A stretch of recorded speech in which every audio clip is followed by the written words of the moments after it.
Et bonjour à tous et bienvenue pour ce nouvel AI Talk and Share du coup organisé par le France IA. Donc je suis Mehdi Triki et donc pour ceux qui ne connaissent pas le Hub, on est une association qui fédère l'écosystème IA français avec pour objectif de soutenir notre écosystème.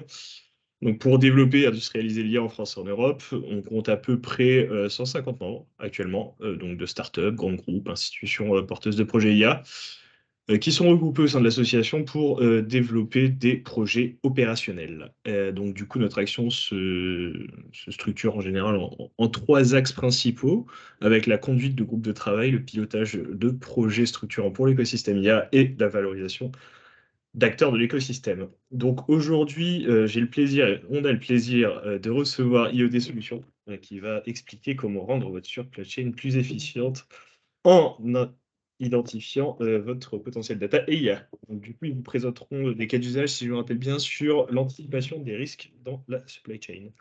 Donc, du coup, pour revenir rapidement sur la Light Token Share, sachez que c'est une série de webinaires qu'on fait tous les ans et où on présente soit des technos, soit des use cases autour de l'IA qui ont vraiment pour vocation à vous montrer ce qui se fait, on va dire, de plus cool sur le secteur aujourd'hui.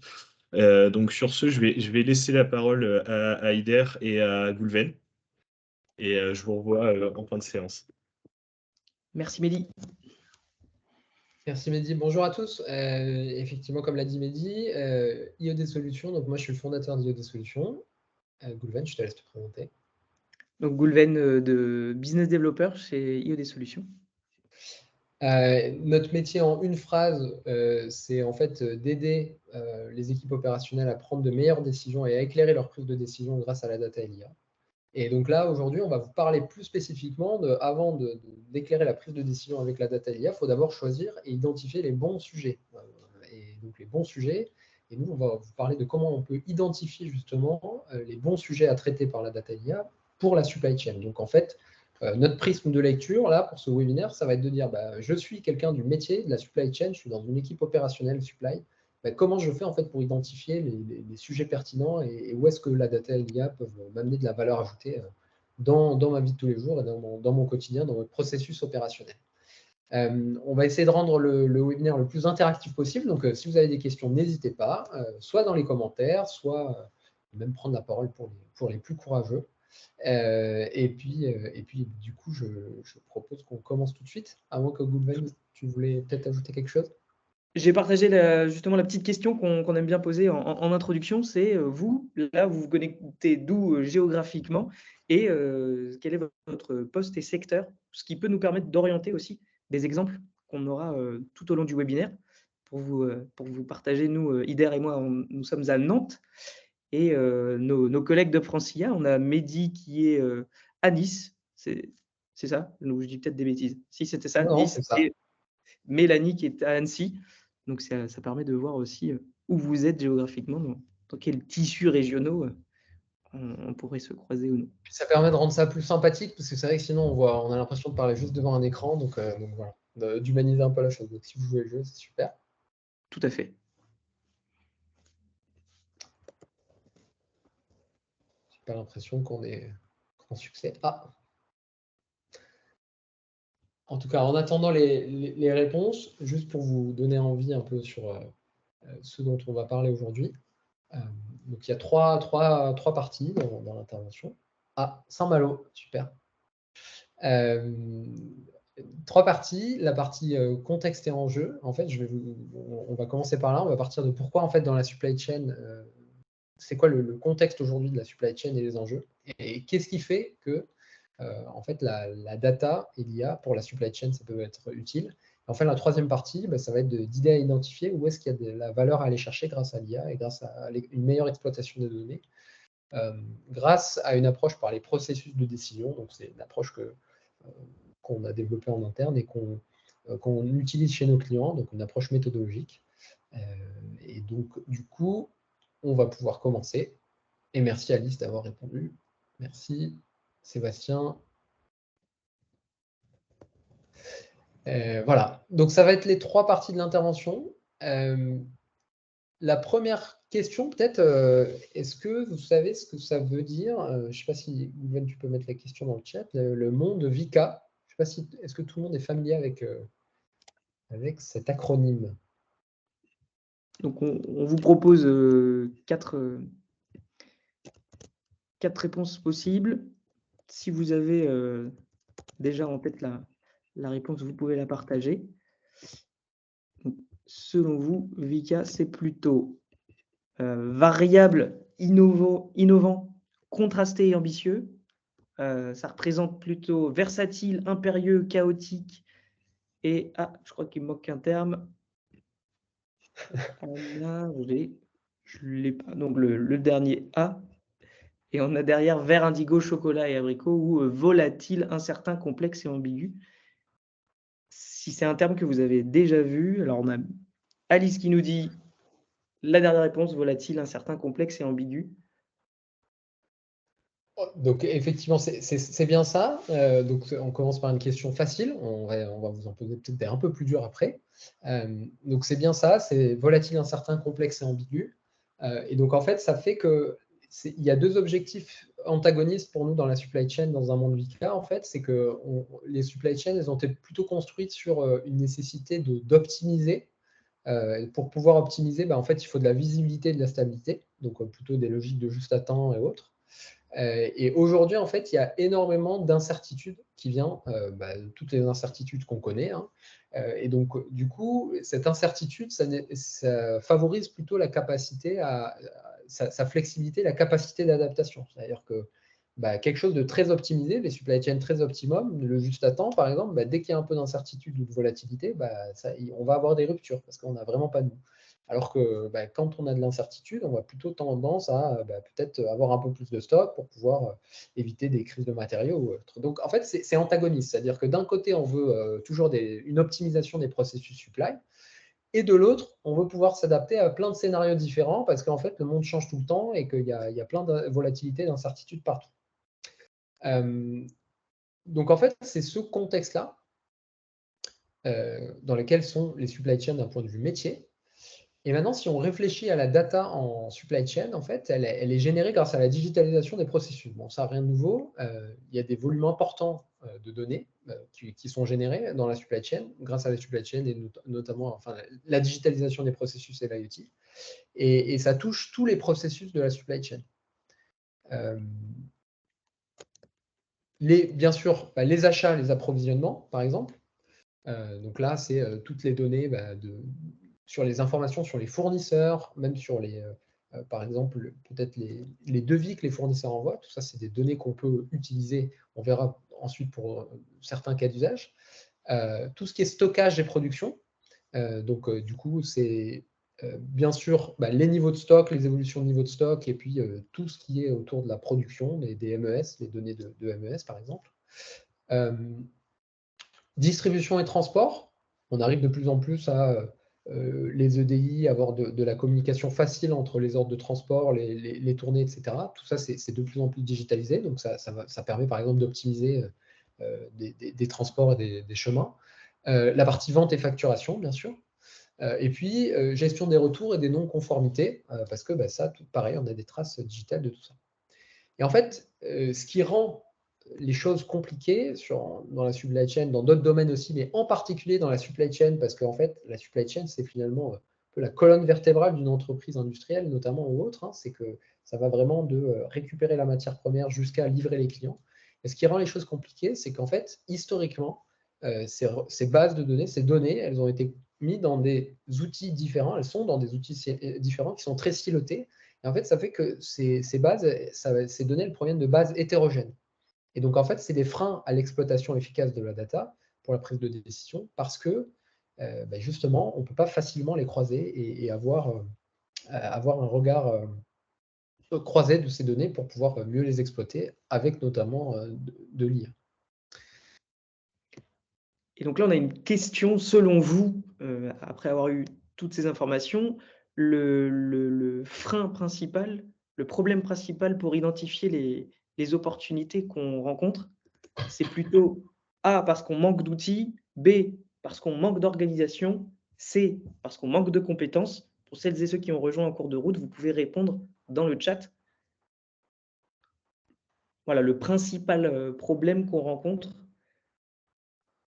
selon vous, est-ce que c'est plutôt les outils, l'organisation ou les compétences? Ou même sans parler de principal, vous, peut-être dans votre contexte professionnel, vous identifiez peut-être un point plus important que d'autres.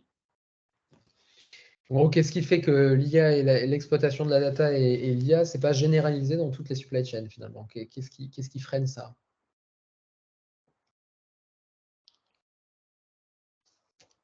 Alors, ok, un manque d'organisation, ça pourrait, effectivement, ça peut être en partie vrai. Manque d'outils, ok, c'est parfait, on a les trois. C'est intéressant, on a les 3 possibilités. Sébastien. Peut-être quelqu'un pour Alors, départager? ouais. Merci d'avoir joué le jeu. Alors, pour nous et pour moi, la chose numéro 1, c'est une question de compétences. C'est ce qui manque principalement. Pourquoi? Parce qu'en fait, aujourd'hui, la partie technologique, en fait, elle est relativement facilement accessible. Alors, je ne dis pas qu'il n'y a pas de frein, mais voilà, des systèmes informatiques interopérables, il y en a, des API, des web services, des EDI, ça se déploie petit à petit peut-être, mais ça se déploie. Les coûts d'infrastructure et de calcul grâce au cloud, aujourd'hui, c'est à l'usage, il n'y a plus d'investissement massif à faire du point de vue des entreprises. Et puis, il y a l'open source, en fait, qui permet aujourd'hui de prototyper des outils, et pas que prototyper, de développer des outils d'aide à la décision et d'exploitation de la data et d'IA très facilement et à quasiment sans coût important à avancer, puisque c'est beaucoup des coûts à l'usage. Et en plus, pour ceux qui sont dans des grandes entreprises, en fait, c'est souvent, ces entreprises-là sont équipées de ces technologies-là. Il y a une DSI qui s'en occupe et il y a des offres de services autour de mettre à disposition ces outils-là pour développer des cas d'usage. Mais par contre, ce qui fait le frein numéro 1 pour moi de pourquoi l'IA, ça n'a pas plus d'impact encore sur les chaînes d'approvisionnement et pourquoi il n'y a pas plus de généralisation de l'impact de l'IA sur la supply chain et encore plus de valeur créée. Pour moi, c'est vraiment la limitation, elle est vraiment autour des compétences. C'est-à-dire qu'en fait, pour qu'on arrive à mettre en place ce genre de projet IA au service de la supply chain, c'est pas on file des données à un data scientist qui fait de la magie dans son coin. Il y a vraiment la nécessité d'avoir des équipes mixtes en supply chain et data, donc des experts du métier et des experts de la data, pour identifier à la fois les technos et les solutions aux problématiques opérationnelles. Et je pense qu'en supply chain, il y a un gros sujet de rendre opérationnel l'IA. C'est-à-dire, souvent, on parle beaucoup de rendre industriel l'IA. Donc ça, c'est de dire comment on passe à l'échelle des solutions. Mais avant ça, il faut déjà que les solutions soient utiles. C'est-à-dire qu'en fait, on est conçu et designé des solutions et des algorithmes qui soient vraiment utiles à la prise de décision métier. Et souvent, là, il y a des ratés soit parce qu'en interne, des équipes supply chain, il n'y a pas les compétences, ou alors il y a une incompréhension entre les équipes d'experts de la data et les équipes de la supply chain, qui fait qu'en fait, le data scientist, pour faire simple, il a l'impression d'avoir fait un super modèle et que les équipes métiers supply chain, à la fin, elles se retrouvent avec quelque chose qui ne correspond pas ou qui ne les aide pas vraiment à tirer de la valeur de tout ça. Donc, je ne dis pas qu'il n'y a pas de sujet sur les aspects outils et organisationnels, il y en a, mais le critère numéro 1 qui freine pour moi le développement de l'IA dans la supply chain, c'est vraiment le sujet des compétences. Maintenant, si on rentre plus précisément sur les cas d'usage, est-ce que peut-être vous avez des idées dans les personnes qui sont là et qui écoutent de cas d'usage data et IA pour la supply chain, peut-être que vous avez vous-même vu ou que vous réalisez dans le cadre de vos missions actuelles? Oui, je poserais même la question, on l'oriente sur, parmi ces cas d'usage, est-ce que vous identifiez ceux qui ont le plus de valeur potentielle, ceux sur lesquels vous allez pouvoir créer un maximum de valeur grâce à la data IA? Alors évidemment, ça peut dépendre du contexte du poste que vous avez, mais si vous avez des idées pour vous projeter par rapport à ce qu'on a déjà introduit et ce que vous pouvez vivre au quotidien, on est preneur d'exemple. Et en tout cas, ce que je peux commencer à dire et ce que je pense qu'on partagera, c'est en fait la data IA pour la supply chain, ça permet de créer de la valeur. En fait, il y a 3 niveaux finalement. Il y a le niveau de décrire et évaluer les impacts. Donc ça, c'est le niveau 1, on va dire. Il y a prédire et détecter des signaux faibles. Et il y a prescrire et anticiper des risques majeurs. En fait, ça, c'est les 3 niveaux de valeur. Souvent, moi, j'appelle ça la pyramide de la data. Il faut y aller par étapes. par cas d'usage, pardon. Pour un cas d'usage donné, on va être forcé de décrire et évaluer les impacts, souvent avant de vouloir faire des choses très compliquées. Et il y a un peu cet écueil des fois de vouloir directement aller sur de l'IA très complexe, alors que de toute façon, il faut y aller par étapes et construire d'abord des indicateurs simples avant de vouloir faire des choses plus complexes. Par exemple, dans le demand planning pour un meilleur forecast SNOP, ouais, très, très bon exemple, Alice. Ça fait partie des exemples qu'on peut citer. Sur les exemples de cas d'usage que nous, on a pu voir et qui nous semblent pertinents, il y a toute la partie sourcing et appro. D'ailleurs, je vous parlerai après d'un exemple de cas d'usage sur la détection du risque fournisseur. Mais notamment aussi les décisions d'approvisionnement, de réassortiment, de niveau de stock de sécurité, à quel moment je passe les commandes chez les fournisseurs. Ça, aujourd'hui, c'est des décisions qui sont extrêmement manuelles et très peu outillées de ce qu'on voit. Tout ce qui est gestion des stocks et logistique. Donc, l'appro, c'est plutôt à quel moment, je mettais plutôt à quel moment on passe la commande pour réapprovisionner les stocks. Gestion des stocks, c'est vraiment déterminer dans les usines les niveaux de stock optimaux, les stocks de sécurité. Côté logistique, c'est tout ce qui est travail des flux côté logistique. Bien sûr, la prévision et la planification. C'est notamment ce que Alice mentionnait. Donc, le côté prévoir la demande pour pouvoir mieux planifier et faire cet arbitrage entre SNOP. Le transport et la distribution, donc ça, c'est optimiser les tournées. C'est des cas classiques sur lesquels il y a un bon impact, mais ce n'est pas forcément des sujets toujours bien traités, mais c'est un cas d'usage aussi qui parle. Et puis tout ce qui est production et maintenance, alors ça, c'est plutôt dès qu'on a des actifs, par exemple, dans un entrepôt, il y a souvent des sujets de maintenance et d'essayer de détecter la maintenance. Donc, c'est un peu le panel des cas d'usage qu'on peut voir dans la supply chain. Et en fait, on voit que la data IA, ça peut avoir un impact vraiment sur toute la chaîne de valeur de la supply chain.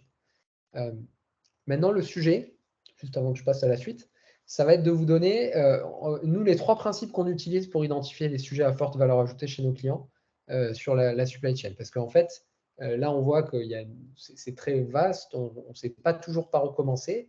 Et en fait, pour nous, le sujet, il n'est pas tant de commencer par, toujours il faut commencer par les stocks ou par la logistique, ça va vraiment dépendre des clients. Et nous, on a une approche par la décision, c'est-à-dire en fait ce qui tire notre analyse et notre priorisation, c'est de faire réfléchir le client sur quelles sont les décisions que je prends, comment je les prends, et est-ce que cette décision-là, elle pourrait pas être, je ne pourrais pas l'éclairer grâce à une meilleure exploitation des données, avec ou sans IA d'ailleurs, mais parfois avec de l'IA, ça peut aider parfois.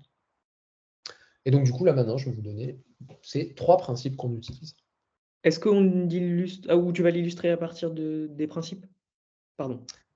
Dis-moi. Le cas d'usage sur la partie Ouais, anticipation. j'en parle juste après les principes. Je vais parler de mon cas d'usage, de notre cas d'usage sur le sourcing et appro, sur le risque fournisseur, qui est quelque chose d'original. Donc, on a voulu en parler, plutôt que de parler prévision. Ouais. Et si jamais sur l'ensemble de la chaîne de valeur de la supply qu'on a présentée, vous avez des questions ou des idées de projection aussi, n'hésitez pas à nous demander de développer. On a plusieurs cas d'usage en fonction des différentes.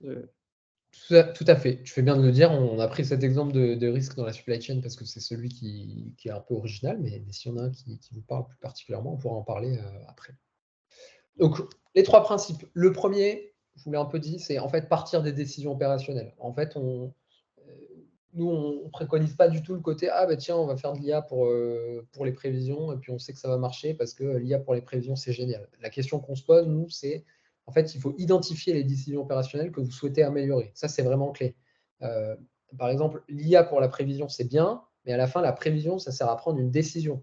1% de gain sur la précision de mon modèle de prévision, ce n'est pas forcément 1% de gain sur du chiffre d'affaires, de la marge ou autre. Ça va dépendre derrière des décisions que vous prenez en fonction. Et c'est vraiment partir de la décision pour ensuite construire des outils adaptés d'exploitation de la data qui vont éclairer ces décisions. Encore une fois, avec ou sans IA, des fois des choses simples, des fois des choses plus complexes. Quand on dit identifier les décisions opérationnelles, en fait, c'est, comme je vous l'ai dit, la data IA, c'est au service c'est pour éclairer la prise de décision, parce qu'en fait, on va être en mesure, en gros, d'extraire des données de l'information qui va aider à la prise de décision. Et identifier les décisions opérationnelles, ça permet de se concentrer vraiment sur la valeur ajoutée. C'est-à-dire, ça permet de ne pas se dire je vais faire un projet IA parce que dans la supply chain, parce qu'on m'a dit les prévisions de vente, c'est sexy. Ça permet de vraiment se concentrer sur ce qui a de la valeur ajoutée, parce que quand on prend une décision, on va être capable derrière de savoir quand je prends une mauvaise décision, qu'est-ce qui se passe, combien ça me coûte, quand je prends une meilleure décision, comment je quantifie que ma décision est bonne ou pas. Et c'est comme ça qu'on va pouvoir vraiment identifier la valeur. Les processus de prise de décision opérationnelle, ils sont rarement identifiés en fait.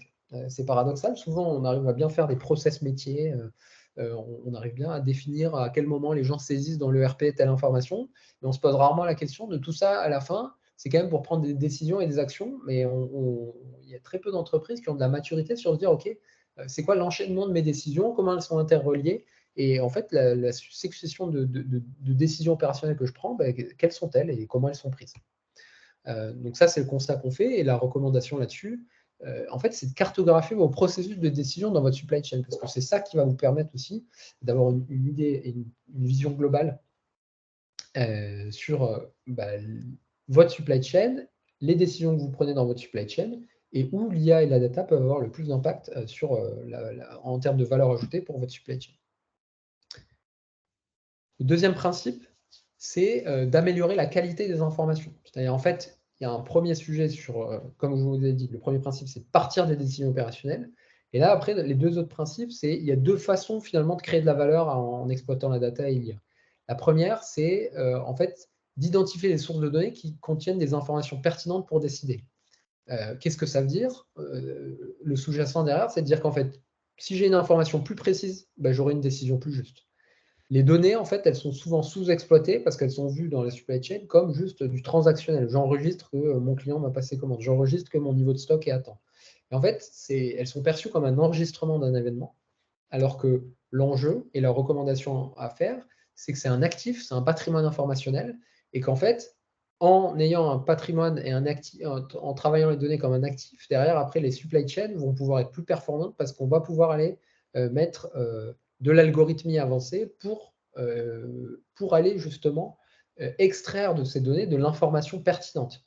Si jamais on ne travaille pas la donnée comme un actif, et en fait, on va pas aller bien loin si on veut mettre de l'IA dedans. Donc ça, c'est le deuxième principe, c'est si je veux identifier là où il y a de la valeur à aller chercher, il faut que j'identifie les décisions et les sources de données, surtout les sources de données qui vont me permettre d'éclairer les décisions les plus critiques.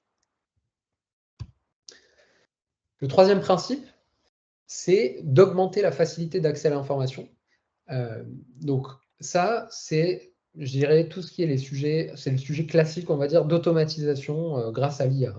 En gros, le sujet, c'est de dire, il y a des décisions qui sont prises, parfois en exploitant de la donnée, mais avec énormément de travail manuel. J'extrais mes données de l'ERP, je fais un fichier Excel qui calcule ci, qui calcule ça, je refais tout le temps les mêmes calculs, je risque de me tromper. Et donc, en fait, pourquoi c'est plus possible de faire ça aujourd'hui dans la supply chain? Parce qu'en fait, la fréquence des prises de décision, elle augmente. Et elle va pas arrêter d'augmenter. Parce qu'avec l'incertitude, je dois de plus en plus souvent décider de choses. Exemple, comme les choses changent très vite, peut-être que la fréquence de décision de mes niveaux de stock de sécurité, elle doit aussi évoluer beaucoup plus qu'une fois par an, comme j'avais l'habitude de le faire avant. Et donc, si j'ai à remettre à jour souvent mes stocks de sécurité ou mes prévisions de vente ou autre plus souvent, je ne peux pas m'appuyer sur des choses trop manuelles, parce que sinon, ça va me prendre beaucoup de temps de produire cette information pertinente, en gros, de produire une prédiction de sortie ou une analyse de données basique. Et je ne vais pas passer du temps sur l'analyse, mais je vais passer du temps sur la construction de l'information. Et donc, du coup, l'enjeu, c'est de passer 90% du temps sur l'analyse, c'est-à-dire comment je décide mieux à partir de cette information qui sort d'une IA ou de la data, et 20% sur la construction de l'information, c'est-à-dire, en gros, j'ai à cliquer sur un bouton, 2-3 manips à faire, et puis l'information est là.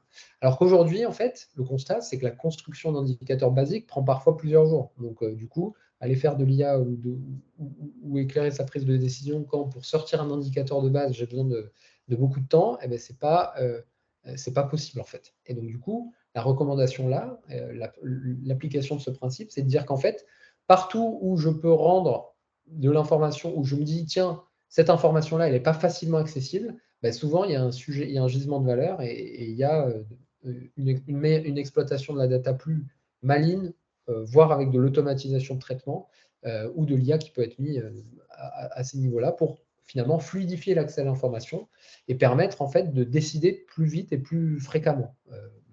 Voilà. Et donc du coup de se concentrer sur vraiment la partie analyse métier et pas sur la partie je construis des indicateurs et je fais beaucoup de travail manuel. Et en lien avec ces principes, on a une petite question ce qui peut vous permettre de vous positionner aussi sur où vous en êtes et ce qui peut vous rester à faire pour justement tendre vers les recommandations faites sur les principes.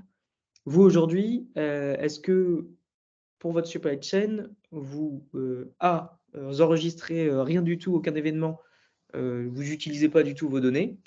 Est-ce que B, vous les utilisez à des buts de traçabilité, en enregistrement des événements du passé pour comprendre, savoir ce qui s'est passé? C, est-ce que vous les utilisez pour faire de la mesure? Vous produisez des indicateurs pour piloter votre activité? Et D, est-ce que vous prenez des décisions et vous servez de la donnée comme un actif, voilà, pour prendre des décisions éclairées comme le soulignait Ider?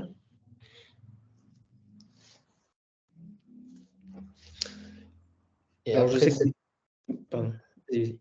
non, je t'en prie. Ben, après ça, on passera à l'illustration sur le cas de l'anticipation des risques supply chain et on va voir concrètement comment ça se matérialise tout ça. Je sais que des fois, on peut être frileux à répondre, mais ça permet aussi, vous, de vous positionner et savoir où vous en êtes sur au moins prendre conscience sans forcément répondre. Et je vois qu'Alice répond C et D. Ok. Donc, du coup, on a vu les 3 principes pour identifier les bons sujets. Donc, et maintenant, l'idée, c'est de voir concrètement, sur un cas original, comment ça marche et comment on fait.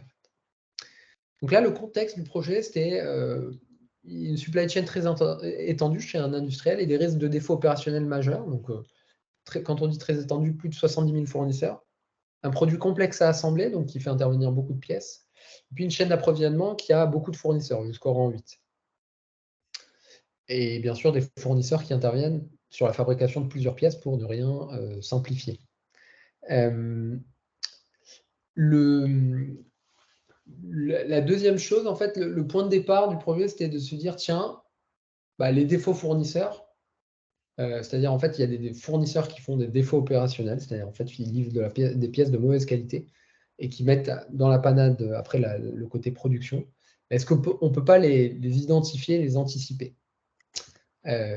Donc, si je raccroche avec les principes que je vous ai dit précédemment, là, la prise de décision ou la décision à éclairer, c'était en fait, aujourd'hui, les défauts fournisseurs, ils sont totalement subis. C'est-à-dire, en fait, hop, il m'arrive, le fournisseur, il fait défaut, je ne l'ai pas du tout vu venir. Et donc, la question et la décision à éclairer, c'est en fait, et pourtant, il y avait des équipes opérationnelles qui étaient en charge de la relation fournisseur, donc justement pour essayer d'anticiper ces risques, de sentir un peu ces risques-là. Et donc, du coup, ce qui a été le sujet là, c'était de se dire, mais en fait, cette relation fournisseur, ces gens qui sont en charge de la relation fournisseur, ont un portefeuille fournisseur qui est très important, plusieurs milliers. Donc forcément, ils ne peuvent pas suivre tout le monde. Donc en fait, la décision qui était à éclairer, c'est moi, en tant que responsable de la relation fournisseur, sur le mois à venir ou sur les jours, semaines à venir, sur quel fournisseur il faut que je me concentre par rapport au risque de ces fournisseurs. Et avant de passer à la suite, donc c'est que ce qui était clair, c'est que les défauts, ça avait un impact énorme, parce que ça pouvait coûter jusqu'à plusieurs millions d'euros, et qu'aujourd'hui, en fait, la décision de se concentrer ou de porter son attention sur tel ou tel fournisseur, elle était totalement pas du tout outillée, en fait. Quand on dit pas du tout outillée, c'est que chacun y allait de son intuition et de ce qu'il sentait, mais il n'y avait pas du tout d'outillage et pas d'aide à la décision, justement, sur, tiens, quels sont les fournisseurs à risque ou pas.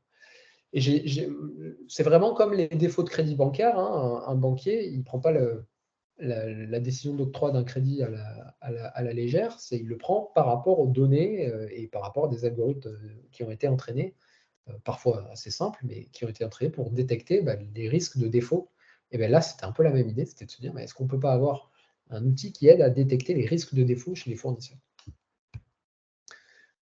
Dans notre approche du sujet, nous, on regarde toujours les 4 dimensions. Donc, c'est pas l'IA, c'est bien, ça vient dans l'approche de modélisation, ça c'est clair. Donc, il faut bien comprendre le problème métier pour bien le modéliser, mais c'est qu'une partie pour qu'à la fin, l'IA soit opérationnelle. C'est-à-dire qu'en fait, un outil data ou IA ou IA, à la fin, ça doit être intégré dans un contexte qui est à la fois une architecture cible, c'est en fait un contexte IT, qu'on le veuille ou non, il y a toujours cet aspect-là.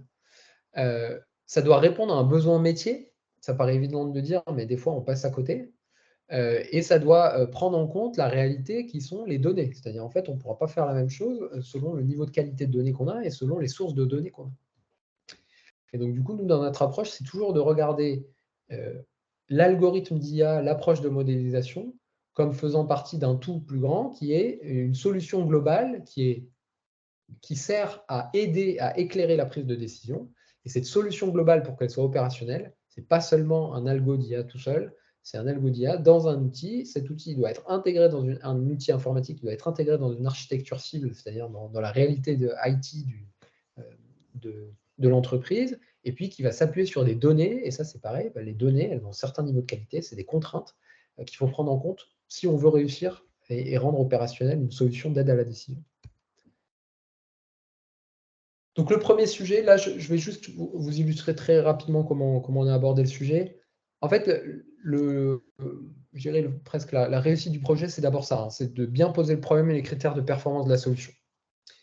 Pour reprendre mes histoires de principes, mes principes, là, c'était déjà de dire, en fait, la décision qu'on cherche à prendre, d'accord, on veut anticiper le risque de défaut du fournisseur, d'accord, mais déjà, on s'était posé la question de est-ce que c'est par fournisseur ou couple fournisseur-pièce? Est-ce que je cherche à avoir un risque par fournisseur ou un risque par fournisseur, par couple fournisseur-pièce? Cette question-là, on l'a résolue assez vite. On a regardé les données, puis en fait, on s'est rendu compte assez vite qu'on n'avait pas le niveau de qualité suffisant pour faire un modèle au couple fournisseur-pièce. Donc, on a dit, est-ce que c'est encore utile d'avoir un modèle de risque au fournisseur? La réponse a été oui. Donc, on a continué. L'horizon d'anticipation, parce que, et c'est ça la valeur ajoutée de partir du principe 1 que je vous ai dit tout à l'heure, c'est quand on parle de la décision qui est prise, on comprend derrière que la décision, il y a des impacts, et c'est ça qui tire la valeur. C'est en gros le fait de forcer les équipes métiers à se dire, OK, si je vous mets une IA qui vous dit tel fournisseur va être en risque, qu'est-ce que vous allez faire? Là, ils nous ont décrit, voilà, qu'est-ce que je vais faire? Je vais appeler le fournisseur, je vais le rencontrer, je vais essayer de mettre un plan d'anticipation des risques avec lui, etc. Et quand on lui a posé, mais en fait, la question de, en fait, ces actions-là, une fois que vous avez levé l'alerte, c'est quoi le délai de mise en œuvre pour qu'il y ait un impact réel? Parce que le but à la fin, c'est pas d'avoir un algorithme qui fasse 100% de précision. Le but à la fin, c'est bien qu'on empêche certains risques ou qu'on mitige le risque associé, certains défauts qualité. C'est-à-dire soit qu'on arrive à anticiper suffisamment tôt pour éviter la matérialisation du risque, c'est-à-dire le défaut, soit qu'on anticipe suffisamment tôt pour voir le risque arriver et surtout avoir le défaut, mais pouvoir l'anticiper. Et donc, du coup, c'est pour ça que c'est clé aussi de bien comprendre la décision qui est prise, les actions derrière, c'est quoi le délai de mise en œuvre.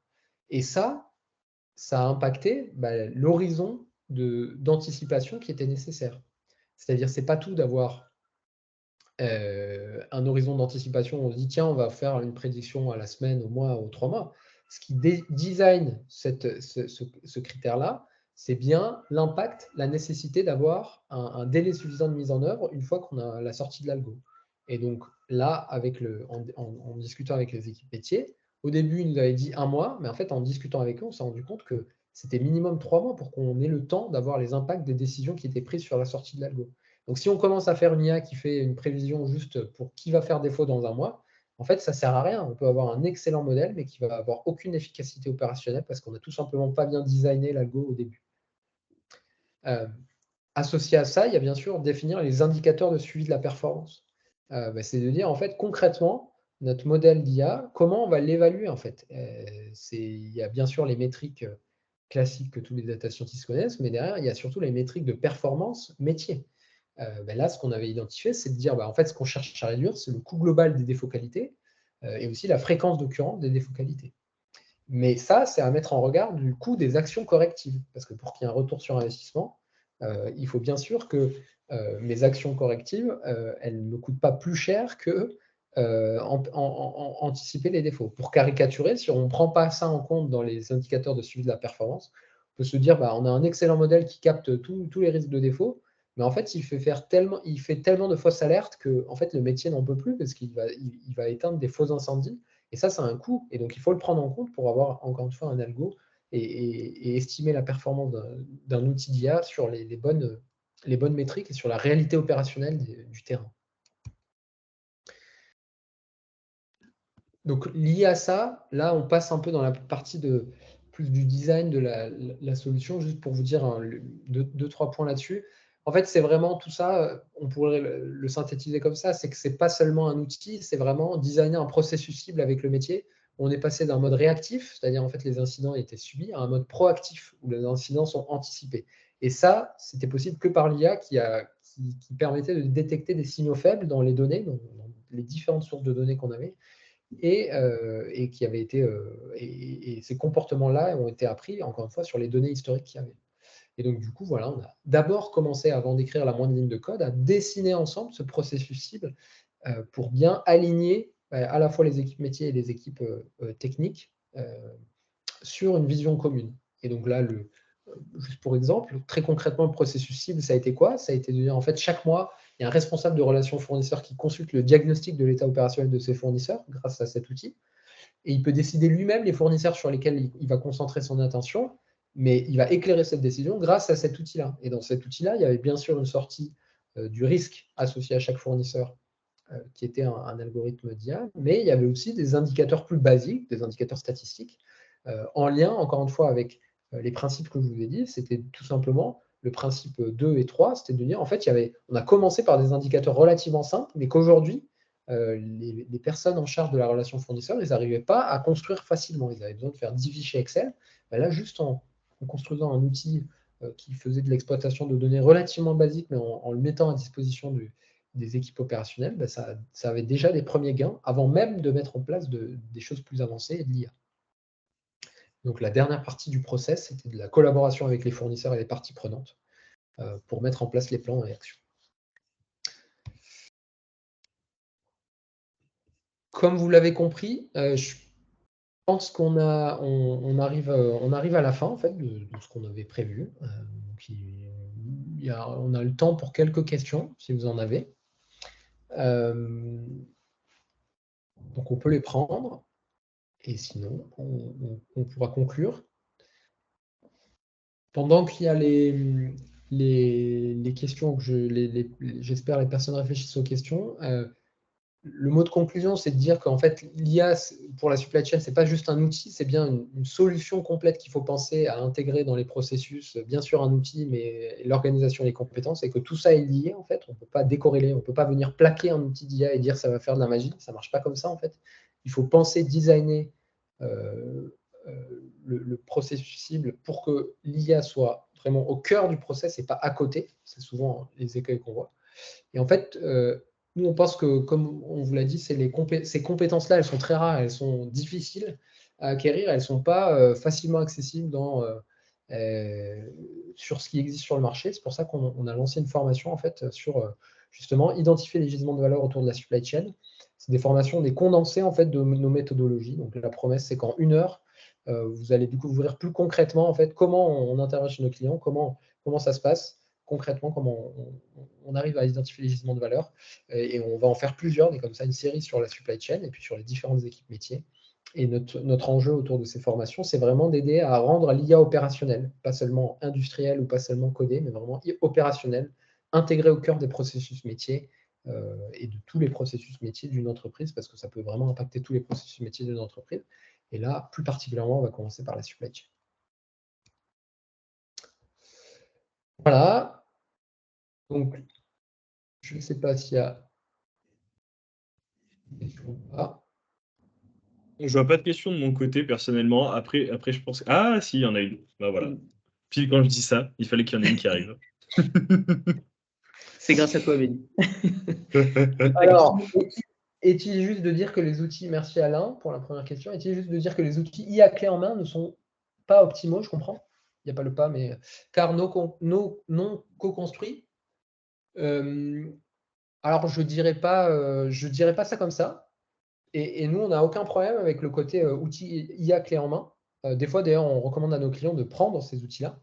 Mais ce qu'on recommande, nous, en tout cas notre vision, c'est qu'il y a nécessairement besoin de ce qu'on appelle le design de solution. C'est-à-dire en fait de creuser le problème métier, de bien comprendre le process, de comprendre comment tout ça va s'imbriquer, c'est-à-dire en fait l'outil, le process, les compétences internes, l'organisation, pour à la fin avoir vraiment une solution opérationnelle d'aide à la décision, d'aide à la prise de décision. Et parfois, il y a des cas où, bien sûr, les outils IA clé en main vont résoudre certains cas d'usage. Mais la conviction profonde qu'on a, c'est que ce n'est pas parce qu'un outil IA clé en main vous dit qu'il résout les prévisions de vente qu'il va résoudre tous vos cas d'usage de prévisions de vente. Ça, ce n'est pas vrai. Et là, on a des faits concrets pour montrer que ce n'est pas vrai, pour plein de raisons que je pourrais développer une autre fois, et qui sont en gros vraiment dépendantes du contexte de l'entreprise. Et donc, du coup, ces outils IA clé en main, ma foi, il y a des cas où ils s'appliquent très bien, mais il y a des cas où ils ne s'appliquent pas. Et la réflexion à avoir, et nous, toute notre valeur ajoutée, c'est d'aider les clients à bien discerner, avoir du discernement par rapport à ça, et à identifier ce qui est vraiment adapté à leur problématique opérationnelle.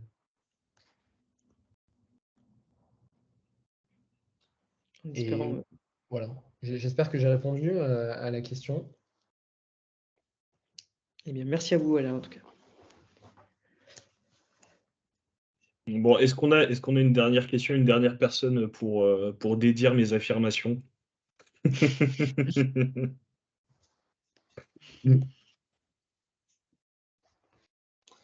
J'en ai pas l'impression. En tout cas, je vous remercie donc du coup tous les deux d'être venus et d'avoir présenté ces solutions sur la supply chain. C'était très très intéressant.